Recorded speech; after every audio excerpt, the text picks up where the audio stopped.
DH land, hope college का main gate.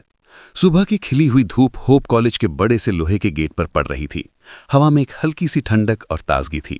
College के बाहर स्टूडेंट्स की हलचल हमेशा की तरह चालू थी।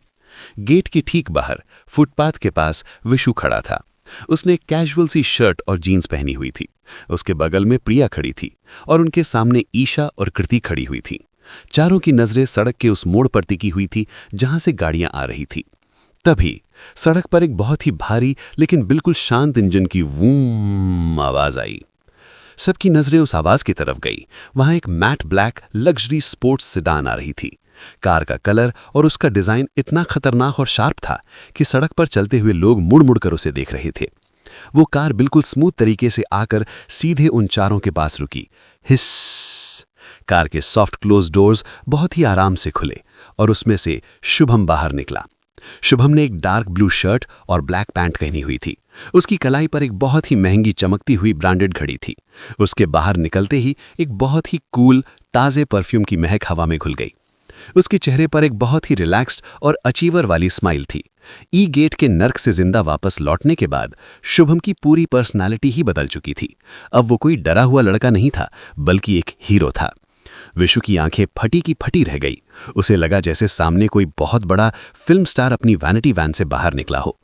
कृति ने जैसे ही शुभम को देखा और उस शानदार कार को देखा, उसकी आंखें हैरानी से इतनी बड़ी हो गईं कि शायद वो बाहर गिर जाती। शुभम, ये कार? तुमने इतनी महंगी कार ले ली और मुझे बताया तक नहीं? कृति ने हकलाते हुए पूछा। तभी ईशा ने मुस्कुराते हुए कृति के कंधे पर हाथ रखा और कार के आगे इशारा करते हुए बोली, अरे कृति, ध्यान से देख, कार पर अभी तक नंबर प्लेट भी नहीं लगी है। इसका मतलब ये शुभम जस्ट अभी शोरूम से निकालकर सीधा यहां ला रहा है। शुभम मुस्कुराते हुए कृति के बिल्कुल पास आया। उसने अपनी जेब से एक बहुत ही खूबसूरत स्मार्ट की निकाली और कृति के कांपते हुए हाथों में पकड़ा दी। सरप्राइज, शुभम ने बहुत ही प्यार से कहा। हमारी न्यू कार। कृति के तो होश ही उड़ गए। शुभम की उस कार की चमक और लग्जरी को देखकर ही अंदाजा लग गया था कि अब शुभम के पास कितना अथाह पैसा आ चुका है। ई गेट की वो जानलेवा रेट कंप्लीट करने के बाद हंटर ऑर्गेनाइजेशन और डीएच लैंड से उसे इतनी बड़ी कीमत मिली थी कि अगर शुभम अपने पूरी जिंदगी भी कोई काम न करता तो भी वो और उसकी आने वाली 7 पुश्तें बैठकर खा सकती थीं। कृति की आंखों में आंसू आ गए। ये आंसू खुशी के थे और उस सुकून के भी कि आखिरकार उनकी जिंदगी का वो गरीबी और स्ट्रगल वाला दौर खत्म हो गया था। उसे नहीं पता था कि उनकी लाइफ में कभी ऐसा खूबसूरत दिन भी आएगा। शुभम ने मुस्कुराते हुए आगे बढ़कर कृति को अपने गले से लगा लिया और बहुत ही प्यार से उसके बालों को सहलाने लगा। कृति ने भी उसे कसकर हक कर लिया। कुछ सेकंड्स बाद कृति शांत हुई और शुभम से अलग होकर अपने आंसू पोंछते हुए बोली, अच्छा, पहले इससे मिलो। कृति ने हाथ से विशु की ओर इशारा किया, लेकिन शुभम ने जैसे ही उस तरफ देखा वहां कोई था ही नहीं। कौन? शुभम ने हैरानी से पूछा। तभी प्रिया ने हंसते हुए अपने पीछे की ओर इशारा किया। शुभम ने पीछे मुड़कर देखा। विशु शुभम की उस नई नवेली स्पोर्ट्स कार के चारों तरफ किसी छोटे बच्चे की तरह घूम घूम कर उसे देख रहा था। उसकी आंखें चमक रही थीं और वो कार के टायर्स, डिजाइन और अलॉय व्हील्स को बिल्कुल पास जाकर उंगलियों से छू कर देख रहा था। कृति और प्रिया दोनों ने एक साथ अपना माथा पीट लिया और ना में सिर हिलाते हुए बोली, हे भगवान, ये लड़के ना चाहे गांव के हों या शहर के, कार्स को देखते ही बिल्कुल 5 साल के बच्चे बन जाते हैं। वहीं विशु कार को देखते हुए अपने आप ही बड़बड़ाई जा रहा था। और ये बाप रे, twin turbo engine, aerodynamic shape, क्या कमाल की मशीन है यार ये। वो कार का मॉडल, स्पीड, इंजन सबकी जानकारी खुद को ही दे रहा था। शुभम मुस्कुराते हुए विशु के पास गया और उसके कंधे पर हाथ रखते हुए बोला, क्या बात है ब्रदर, तुमको तो गाड़ियों की बहुत डीप नॉलेज है यार। शुभम की आवाज सुनकर विशु हड़बड़ा गया। वो जल्दी से सीधा खड़ा हुआ और अपना हाथ सिर के पीछे रखकर बहुत ही मासूमियत से मुस्कुराते हुए बोला, अरे नहीं भाई, वो तो बस ऐसे ही। वैसे माफी चाहता हूँ यार, मुझे लगा नहीं था कि मैं ये कार अपनी आंखों से रियल में देख पाऊंगा, इसलिए मैं थोड़ा ओवर एक्साइटेड हो गया। शुभम जोर से हंसते हुए ना में सिर हिलाया। अरे नहीं, कोई बात नहीं यार, सच बताऊं तो कुछ टाइम पहले तक मेरा भी बिल्कुल यही हाल था। मैं भी सड़कों पर खड़ी गाड़ियां ऐसे ही देखता था। ईशा उन दोनों को देखकर मुस्कुराते हुए प्रिया से बोली, देखा, ये लड़के भी ना बहुत अजीब होते हैं। बिना मिले बिना बात किए ही सिर्फ एक कार की वजह से 1 सेकंड में बेस्ट फ्रेंड्स बन गए। कृति और प्रिया भी मुस्कुरा दी। वो तीनों लड़कियां उनके पास आईं। प्रिया ने इंट्रोड्यूस करवाते हुए कहा, शुभम, ये है मेरा बहुत अच्छा फ्रेंड विशु, और विशु, ये है कृति का बॉयफ्रेंड शुभम। दोनों लड़कों ने एक दूसरे से हाथ मिलाया। मिलकर खुशी हुई भाई। वो लोग आगे कुछ और बात करते, तभी सड़क पर एक ऐसी आवाज आई जिसने वहां खड़े हर एक इंसान, हर एक स्टूडेंट का ध्यान अपनी ओर खींच लिया। वूम! एक बहुत ही भारी, डीप और खौफनाक इंजन की दहाड़ सड़क पर गूंजी। ये कोई आम स्पोर्ट्स कार की आवाज नहीं थी। ये आवाज बता रही थी कि जो मशीन आ रही है वो सड़क पर चलने वाला कोई दानव है। सबकी नजरें मुड़ पर गईं। वहां से एक custom made deep wine red और obsidian black armoured luxury car आ रही थी। कार इतनी भारी, लंबी और चौड़ी थी कि वो किसी टैंक जैसी लग रही थी। उसके फ्रंट ग्रिल पर एक मेटालिक एम्ब्लम लगा हुआ था जो बहुत ही गुरूर के साथ ग्लो कर रहा था, KR।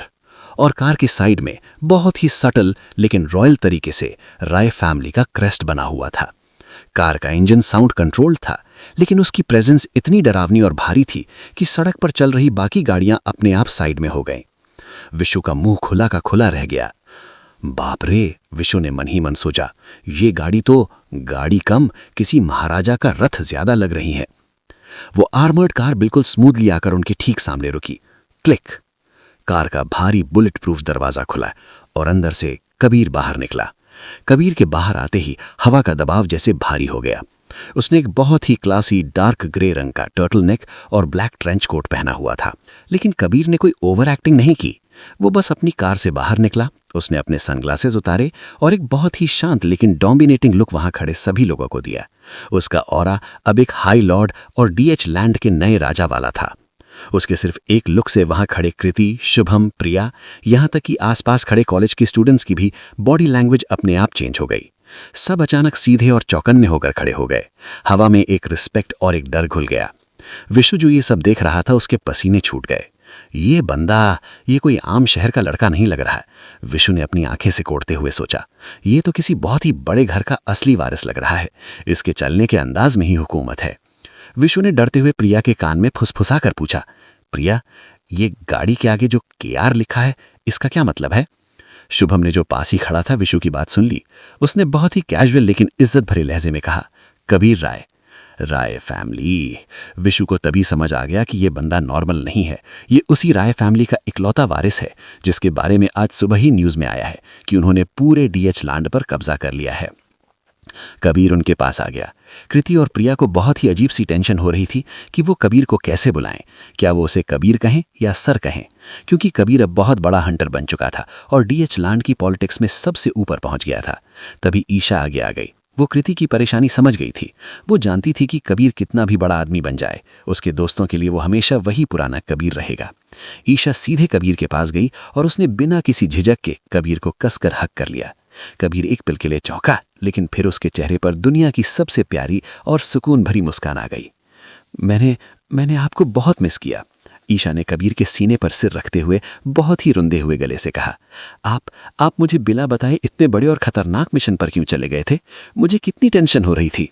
ईशा थोड़ा पीछे हुई और अपना सिर नीचे झुकाते हुए बहुत ही मासूमियत से बोली, और हाँ, सुबह के लिए आई एम वेरी सॉरी। आप फमिलिया की उस लड़ाई से आकर इतने थके हुए होंगे, पता नहीं आप रात को ठीक से सोई भी होंगे या नहीं, और मैंने फ़ोन पर आप पर गुस्सा कर दिया, मुझे माफ़ कर दीजिए। कबीर ने मुस्कुराते हुए ना में सिर हिलाया। उसने ईशा के गाल को बहुत ही प्यार से छूते हुए कहा, पागल हो क्या, सॉरी क्यों बोल रही हो? और थकान की बात करूं तो तुमको देख लिया ना, अब मेरी सारी थकान गायब हो गई है, मैं बिल्कुल फ्रेश हूं। ये सुनते ही ईशा बुरी तरह ब्लश करने लगी। उसके गाल टमाटर जैसे लाल हो गए। वो शर्म से अपनी नजरें चुराने लगी। तभी कबीर की नजर पीछे खड़े विशु पर गई। विशु अभी भी कबीर की उस आर्मर्ड कार को ही घूर रहा था, लेकिन उसे उस कार के असली मॉन्स्टर इंजन और उसकी बुलेट प्रूफ बॉडी के बारे में कुछ नहीं पता था, क्योंकि वो कार कबीर की राय फैमिली की अपनी खुद की स्पेशल आर्म्स कंपनी ही डिजाइन करती थी और वो सिर्फ राय फैमिली के VIP लोगों के लिए ही बनती थी। ईशा ने विशु की ओर इशारा करते हुए बताया, कबीर, ये विशु है, प्रिया का फ्रेंड। ये दोनों एक दूसरे को डेट कर रहे हैं। कबीर ने हाँ में सिर हिलाया। वो बहुत ही डाउन टू अर्थ तरीके से विशु के पास गया और अपना हाथ आगे बढ़ाते हुए बोला, हेलो ब्रदर, कबीर राय। विशु ने थोड़ा घबराते हुए अपने पसीने से भरे हाथ से कबीर का हाथ मिलाया। विशु को कबीर का वो चेहरा और उसका वो नाम कहीं देखा देखा सा लग रहा था। विशु घबराया हुआ था। कबीर की पहचान उसे आम नहीं लग रही थी और ना ही उसकी कार आम लग रही थी। तभी विशु के दिमाग की बत्ती जली। अरे, विशु ने झटके से अपने फोन से फोन निकाला। मुझे कब से लग रहा था कि मैंने आपको कहीं देखा है, अभी याद आया। विशु ने अपने फोन की गैलरी खोली और एक वीडियो प्ले करके कबीर के सामने कर दिया। ये देखो, ये आप ही है ना? विशु ने बहुत ही एक्साइटमेंट से पूछा। कबीर, शुभम, ईशा सब ने वो वीडियो देखा। वो एक फैन मेड वीडियो थी। वीडियो के बैकग्राउंड में बहुत ही कूल और हाइप वाला बीजीएम भी बज रहा था। वीडियो में कबीर की ई-गेट बैटल वाली बहुत सारी पिक्स थीं। एक फोटो में कबीर अपनी स्पेशल तलवार से वो येलो लाइटनिंग वाला अटैक कर रहा था। दूसरी फोटो में वो मॉन्स्टर्स को काट रहा था। ये सब उन लाइव वीडियोस के जो जोजो ने ब्रॉडकास्ट किए थे कि स्क्रीनशॉट्स लेके बनाई गई एक बहुत ही शानदार वीडियो थी जो सोशल मीडिया पर वायरल हो रही थी। और ये वीडियो अब तक इंटरनेट से शायद डिलीट हो जाती अगर राय फैमिली ने हंटर ऑर्गेनाइजेशन को डीएच लैंड से उखाड़ न फेंका होता। कबीर थोड़ा हैरान हुआ और उसने हाँ में सिर हिलाते हुए कहा, हाँ ब्रदर, ये मैं ही हूं। ये सुनते ही विशु खुशी से उछल पड़ा। अरे वाह, क्या बात है, तो आप एक एक्टर हैं, मुझे लगा ही था आपकी वो एंट्री देखकर। विशु ने बहुत ही मासूमियत से पूछा, वैसे भाई साहब, ये कौन सी वेब सीरीज या मूवी है जिसकी ये शूटिंग चल रही थी? मैंने इंटरनेट पर इस मूवी का नाम ढूंढने की बहुत कोशिश की, लेकिन मुझे कहीं मिली नहीं। एक्शन एकदम रियल लग रहा था। ये सवाल सुनते ही कबीर और शुभम दोनों के मुंह खुले के खुले रह गए। उनकी आंखें फटी की फटी रह गईं। Actor, web series? उन्हें अभी तक ये बात नहीं पता थी कि विशु गांव से है और उसकी नज़र में हंटर्स कोई भगवान या रक्षक नहीं है, बल्कि सिर्फ ज्यादा ताकत रखने वाले आम इंसान हैं जिनको सिर्फ खेती और मजदूरी के कामों में इस्तेमाल किया जाता है। कबीर ने अपनी हंसी को बहुत मुश्किल से कंट्रोल किया और विशु को देखते हुए पूछ ही लिया, विशु भाई, एक बात बताओ, क्या तुम हंटर्स के बारे में कुछ जानते हो? विशु ने बहुत ही कॉन्फिडेंस के साथ हाँ में सिर हिलाते हुए कहा, हाँ भाई, बिल्कुल। हंटर बहुत ताकतवर होते हैं। भारी और मुश्किल कामों में हम उनकी बहुत मदद लेते हैं। हमारे यहाँ गांव में तो खेत की जुताई का सारा काम हंटर्स ही करते हैं। फसल भी वही काटते हैं। वो एक ही बार में कई बोरियां अनाज उठाकर ले जाते हैं। वो बहुत काम के लोग होते हैं यार। ये सुनते ही शुभम और कबीर दोनों के चेहरों पर एक साथ हैरानी और बहुत जोर की हंसी आ गई। वो अपनी हंसी रोक ही नहीं पा रहे थे। एक हाई लॉर्ड और हीरो खेतों में जुताई करेगा। हंटर पावर का ऐसा रूरल और मासूम इस्तेमाल उन्होंने आज तक अपनी जिंदगी में नहीं सोचा था। लेकिन उन दोनों ने ही विशु का मजाक नहीं उड़ाया और कुछ नहीं कहा। प्रिया ने अपने भोले भाले विशु और देखकर अपने माथे पर हाथ मारते हुए कहा, हे भगवान, कोई इतना इनोसेंट और बेवकूफ कैसे हो सकता है यार। तभी कृति और ईशा ने एक साथ पूछा, अच्छा वो सब छोड़ो, ये बताओ आज हम लोग घूमने कहाँ जाने वाले हैं? शुभम और कबीर ने एक दूसरे को देखा और एक साथ बहुत ही सीरियस होकर कहा, मूनलाइट रेल्म। ये नाम सुनते ही लड़कियां घबरा गईं। उनके चेहरों का रंग उड़ गया। वहीं विशु तो ये नाम सुनकर हैरान और बहुत खुश हो गया। Moonlight realm? विशु को तो पता ही नहीं था कि मूनलाइट क्या है। उसे लगा कि वो कोई बहुत ही advance theme park, amusement park या कोई बहुत बड़ा मेला होगा। ईशा ने डरते हुए कबीर को देखते हुए कहा, कबीर, अभी अभी जो फैमिलिया में हुआ वो खूनी नज़ारा देखने के बाद भी आप बोल रहे हैं कि हम मूनलाइट जाएं? वो जगह सेफ है भी या नहीं? कबीर ने ईशा को समझाते हुए बहुत ही शांत आवाज में कहा, ईशा, तुमने पूरी न्यूज़ देखी होगी तो तुम्हें पता होगा कि मूनलाइट में पहले फैमिलिया के लोगों ने क्या किया था। मूनलाइट ने सिर्फ अपना डिफेंस और अपना बदला लिया है। ईशा ने हाँ में सिर हिला दिया, लेकिन उसे अभी भी अंदर से डर लग रहा था। कबीर ने ईशा के कंधे पर अपना हाथ रखा और बहुत ही प्यार से कहा, डरो मत ईशा, मूनलाइट बहुत ही अच्छी और दुनिया की सबसे सेफ जगह है। और वैसे भी ध्रुवांश भाई वहीं पर हैं, तो तुम उनसे भी मिल लेना, उन्हें देखकर तुम्हें अच्छा लगेगा। ईशा हैरानी से बोली, भैया वहां हैं? लेकिन क्यों? और उनका फोन भी नहीं लग रहा है कल से। कबीर ने ईशा को रिलैक्स करते हुए कहा, अरे ध्रुवांश भाई, वो मूनलाइट में ही ज्यादातर रहते हैं। उनका वहां कुछ इंपॉर्टेंट काम है और वो बिल्कुल ठीक है, तुम चिंता मत करो। तभी कृति ने बीच में टोकते हुए कहा, लेकिन हम वहां जाएंगे कैसे? मैंने सुना है कि मूनलाइट के टेलीपोर्टर्स बंद कर दिए गए हैं और मूनलाइट की एंट्री भी बाहरी लोगों के लिए पूरी तरह बैन की हुई है। कबीर जवाब देता उससे पहले ही शुभम ने मुस्कुराते हुए कृति से कहा, लगता है तुम्हें आज सुबह की न्यूज़ नहीं मिली मैडम। आज सुबह ही मूनलाइट और डीएच लैंड की गवर्नमेंट यानी राय फैमिली ने मिलकर एक नया जादुई गेट बना दिया है जो हमारी सिटी के वेस्ट में है, मतलब यहाँ से सिर्फ वॉकिंग डिस्टेंस पर। और वो गेट अब आम इंसानों के लिए भी ओपन कर दिया गया है। कबीर ने हाँ में सिर हिला दिया। वहीं विशु खड़ा खड़ा ये सब सुन रहा था और मन ही मन सोच रहा था, यार ये लोग एक एडवेंचर पार्क जाने के लिए इतना क्यों सोच रहे हैं, इतना क्या डरना है उसमें। सब तय होने के बाद आखिरकार वो अपनी गाड़ियां और बाइक कॉलेज की पार्किंग में ही लगाकर पैदल ही उस नए मूनलाइट गेट की ओर निकल गए।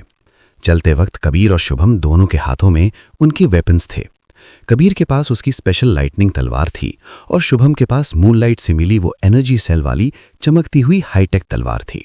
विशु को समझ ही नहीं आ रहा था कि ये दोनों लड़के राजा महाराजाओं के जमाने की तरह असली तलवारें लेकर क्यों घूम रहे हैं। फिर उसने खुद को समझाया, ओह शायद ये उस एडवेंचर पार्क की कोई थीम होगी, वहां सब ऐसे ही जाते होंगे। थोड़ी देर चलने के बाद उन्हें दूर से ही बहुत भारी भीड़ दिखाई देने लगी। मूनलाइट के उस नए गेट के बाहर बहुत ही लंबी लाइन लगी हुई थी। हजारों लोग यानी कि इंसान मूनलाइट के उस अजूबे को देखने के लिए एक्साइटेड थे। वहां पर 3-4 नॉर्मल सिक्योरिटी पास गेट बने हुए थे जिनके आगे डीएच लैंड के कुछ सरकारी अधिकारी टेबल कुर्सी लगाकर बैठे थे। उनके पास एक मशीन थी जिस पर हर जाने वाले इंसान को अपना हंटर कार्ड या सिविलियन कार्ड टच करके एक भारी पेमेंट करनी होती थी। इससे मूनलाइट को पैसे भी आ रहे थे और जाने वाले इंसान की पूरी आइडेंटिटी की एंट्री भी हो रही थी। पेमेंट होने के बाद लोग सिक्योरिटी गेट से पास होते थे। नियम के मुताबिक अंदर जाने वाला कोई भी इंसान सिर्फ अपने हाथ में मौजूद एक हथियार के अलावा कोई और वेपन या बैग नहीं ले जा सकता था। उसके बाद वो लोग एक बहुत ही विशाल और भव्य जादुई गेट के पास पहुंच जाते थे जिसके बीच में सिर्फ और सिर्फ सफेद धुंध दिखाई दे रही थी। वो स्पेस इतना चौड़ा था कि एक साथ 100 लोग भी गुजर सकते थे। लोग डरे हुए थे, घबरा रहे थे, लेकिन फिर भी डरते डरते उस धुंध के अंदर जा रहे थे। कबीर ने अपनी टीम शुभम, ईशा, कृति, प्रिया, विशु को अपने पीछे आने का इशारा किया। वो लोग उस लंबी लाइन में नहीं लगे। कबीर उन्हें सीधा उस गेट के बिल्कुल किनारे पर मौजूद एक स्पेशल सिक्योरिटी गेट की तरफ लेकर गया। यहाँ कोई पेमेंट काउंटर नहीं था, बस मूनलाइट के 2 खूंखार वुल्फ ट्राइब के गार्ड्स अपनी विशाल तलवारें लिए सीना ताने खड़े हुए थे।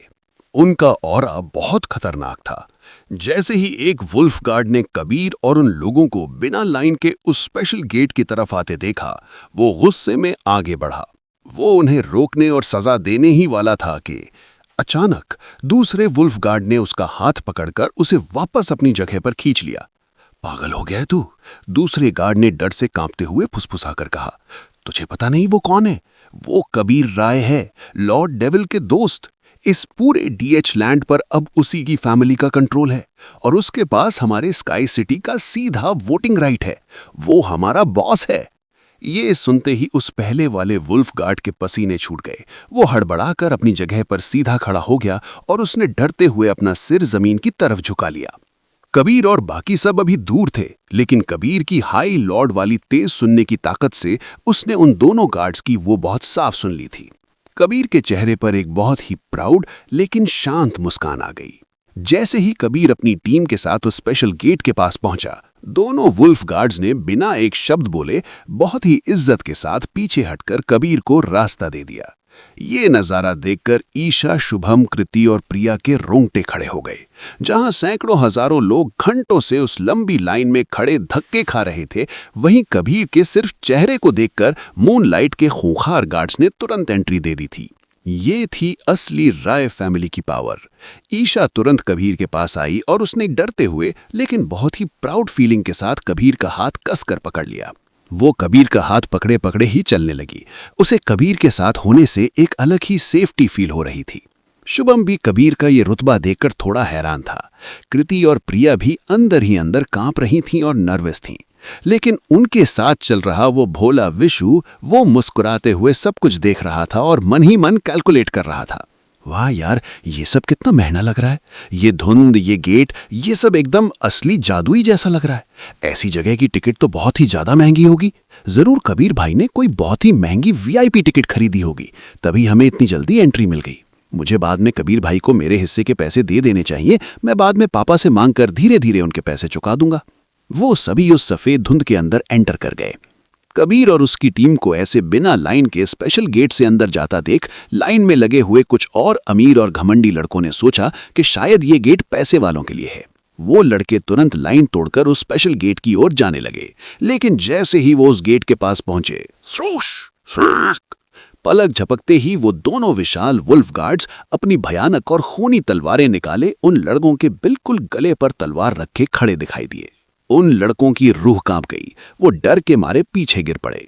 गार्ड ने अपनी खूंखार लाल आंखों से उन्हें घूरते हुए गुर्रा कर कहा, ये वीआईपी गेट है, यहां सिर्फ रॉयल फैमिली या फिर मूनलाइट रेल्म के स्पेशल इनवाइट पर ही एंट्री मिलती है। वापस अपनी लाइन में जाकर लगो। उनमें से एक लड़के ने कांपते हुए पूछा, तो फिर उस लड़के को उसे कैसे एंट्री मिल गई? गार्ड ने बहुत ही गुरूर और इज्जत के साथ कहा, वो कबीर राय थे, डीएच लैंड के प्रिंस। ये नाम सुनते ही बाकी सभी लाइन में खड़े लोगों के होश उड़ गए। वो सभी उस सफेद धुंध को बहुत ही हैरानी, इज्जत और डर से देखने लगे जहां से अभी अभी कबीर और ईशा गुजरे थे। मूनलाइट रेल्म के अंदर का नजारा कैसा होगा? क्या ईशा को अपने भाई ध्रुवांश की असली यानी डेविल सच्चाई पता चलेगी? और वो सीरम का डार्क बॉक्स किसके हाथ लगा है? कहानी अब एक बहुत ही इमोशनल और माइंड ब्लोइंग रहस्य में एंटर कर रही है।